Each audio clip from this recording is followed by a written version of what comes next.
Jumpa kembali bersama saya Pengalaman Laia di channel Belajar Hukum Official. Gimana kabar sobat sekalian? Semoga sehat-sehat selalu, sehat walafiat, baik jasmani dan rohani, dan juga semoga segala urusan, aktivitas, dan rezekinya dilancarkan selalu. Oke sobat, di video kali ini kita akan membahas tentang sistem pembayaran penghasilan tetap atau gaji kepala desa, perangkat desa dalam RUU Desa yang baru tentang perubahan kedua atas Undang-Undang Nomor 6 Tahun 2014 tentang desa. Nah, ini menarik teman-teman. Namun sebelum kita lanjut pada topik pembahasan, seperti biasa ada satu kata-kata bijak buat teman-teman pada hari ini. Bahwa sesulit apapun masalah yang sedang kita hadapi saat ini, ia bukan sesuatu yang harus dihindari, tetapi harus diselesaikan. Sekali lagi bahwa sesulit apapun masalah yang sedang kita hadapi saat ini, ia bukan sesuatu yang harus dihindari, tetapi harus diselesaikan. Kata anonim. Semoga kata-kata bijak ini dapat bermanfaat buat teman-teman semua. Tetap semangat, karena hanya dengan semangat dan motivasi yang tinggi, kita dapat memperoleh hasil terbaik dalam diri kita.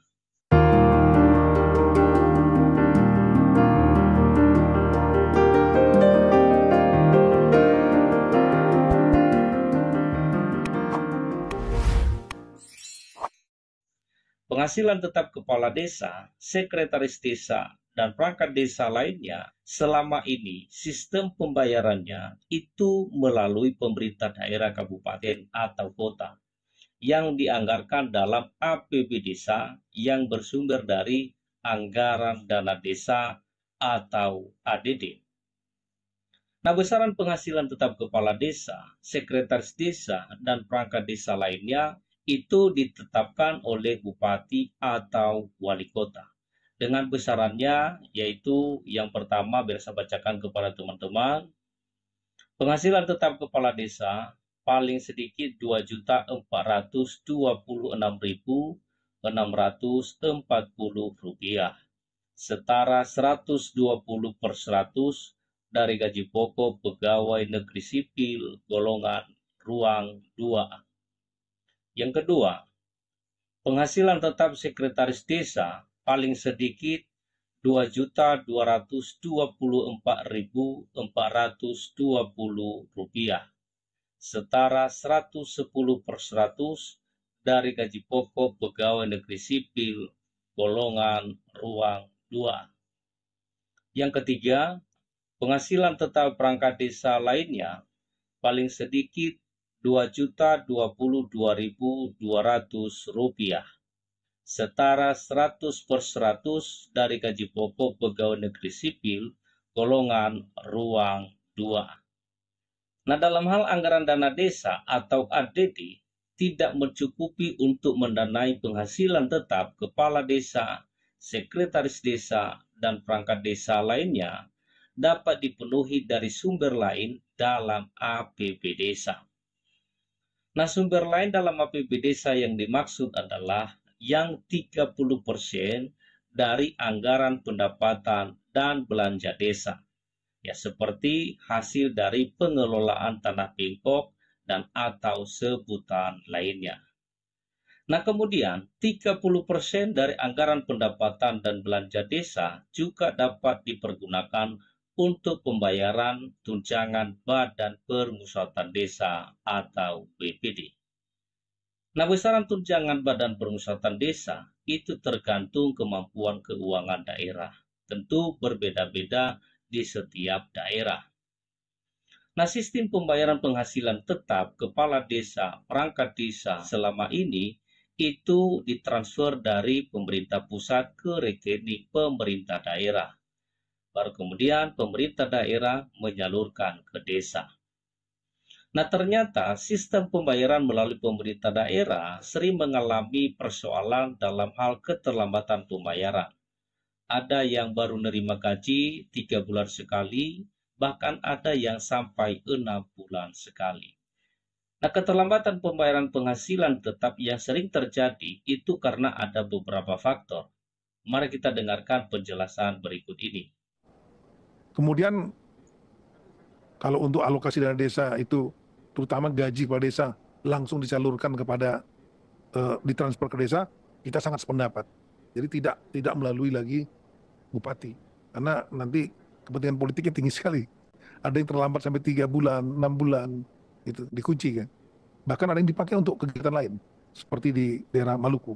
Dipakai dulu anggaran untuk kepala desa ini untuk kegiatan-kegiatan lain, nutup proyek-proyek yang sudah harus dibayar. Gitu. Dan kemudian akibatnya terlambat. Banyak demo-demo itu dilakukan.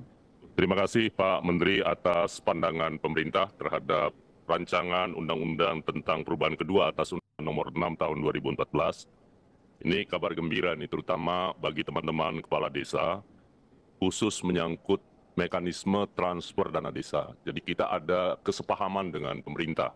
Kalau saya tidak salah dengar tadi penjelasan Pak Menteri, bahwa khusus dana desa sedapat mungkin ditransfer itu langsung ke rekening desa. Begitu Pak Menteri? Kalau dana desa sudah langsung. Ya. Dari Kementerian Dana ADD ya. Alokasi dana desa itu yang sebetulnya untuk kebutuhan siltap namanya gaji. Ya. Gaji kepala desa, gaji perangkat desa, dan pembangunan infrastruktur kantor desa. Nah itu yang disalurkan ke pemerintah daerah. Ini kita harapkan terutama yang gaji. Ya. Gaji siltap untuk desa dan perangkat desa langsung kepada transfer ke apa. Ini juga memang menjadi tuntutan semua kepala desa, dan saya pikir kita semua fraksi setuju pada saat itu ya. Jadi tidak akan ada lagi alasan keterlambatan pembayaran gaji bagi teman-teman kepala desa dan seluruh perangkatnya. Jadi itulah beberapa juga faktor selama ini kenapa sering terjadi keterlambatan pembayaran penghasilan tetap teman-teman kepala desa, perangkat desa, dan atau badan permusyawaratan desa. Nah, oleh karena itu, pemerintah mencarikan solusi agar ke depan pembayaran penghasilan tetap atau gaji dari teman-teman kepala desa, perangkat desa tidak lagi melalui pemerintah daerah, tapi langsung ditransfer dari pusat ke rekening desa masing-masing. Dan itu sudah disetujui oleh DPR. Ya, supaya ke depan tidak lagi mengalami masalah-masalah seperti ini. Nah, kemudian isunya peraturan pemerintah nomor 11 tahun 2019 tentang perubahan kedua atas peraturan pemerintah nomor 43 tahun 2014 tentang peraturan pelaksanaan Undang-Undang nomor 6 tahun 2014 tentang desa akan direvisi, yang nantinya pembayaran penghasilan tetap teman-teman kepala desa, perangkat desa itu nanti diberikan berdasarkan masa kerja atau berdasarkan masa pengabdian. Jadi semakin lama masa kerja atau semakin lama masa pengabdian, maka tentu gaji atau penghasilan tetap juga semakin bertambah. Jadi itulah informasi terkait dengan sistem pembayaran penghasilan tetap teman-teman kepala desa, perangkat desa, ketika nanti RUU Desa yang baru ini disahkan menjadi undang. Jadi saya kira itu aja pembahasan kita pada video kali ini. Demikian, semoga bermanfaat. Sampai ketemu pada video berikutnya. Markus, mari kita kupas.